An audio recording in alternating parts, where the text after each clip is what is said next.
Hello, good morning everyone. Welcome to Liora Home. Barangay Mainan, bago na dito. So, sa nakikita nyo po ngayon, ito yung aming sample model turnover townhouse. Amora Economic Townhouse with 50 square meters lot area, 44 square meters store area. So, ito, pasukin natin siya. So, sa nakikita nyo po, yan po yung ating sample turnover dito sa living area. So, yan po nakikita nyo. Tinted wall na siya. Yung ating windows and pintuan, meron po yung screen upon turnover. So, safe po siya sa mga lamok, sa dengue. Yan po. So, very economical po yung ating townhomes dito. So, ito po yung ating toilet. We have one toilet and bath po dito sa ating Amora model unit.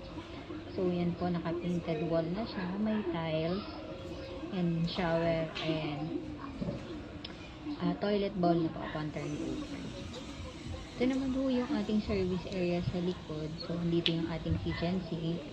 So, ito with almost 1.5 meters sa likod. So, pwede po kayong mag-dirty kitchen, maglaba, magsampay. Ngayon po, ito yung ating second floor. So, this is a provision of 2 bedrooms. Yan po. This is Amora Townhomes po natin is 50 square meters lot area, 44 square meters floor area. Provision of 2 bedroom and 1 toilet and bath. So, yan po yung nakikita nyo. Yan, painted wall na siya. Yan po yung mga bintana natin upon turnover. Meron po yung mga screen. Yan po.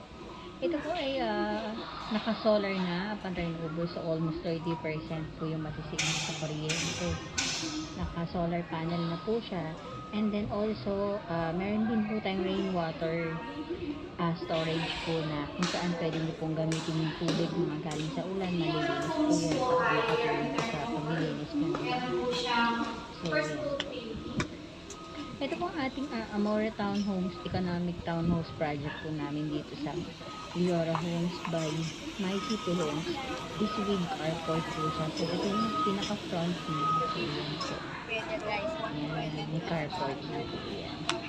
Ito pong barangay Malainan na Cavite is 2 rides from Paytex po. So, may mga makikita na kayo na bus na aircon po dyan na nakalagay na Ternate, Nait, Tansa, yan po. Yun yung mga biyahe po na dadaan dito. So, sabihin nyo lang po, ibaba kayo sa Barangay Malainan.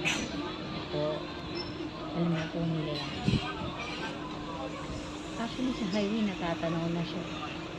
Ayan po. Sa mga gusto kong mag-inquire, PM lang po kayo. Please, through Bank ng Pag-ibig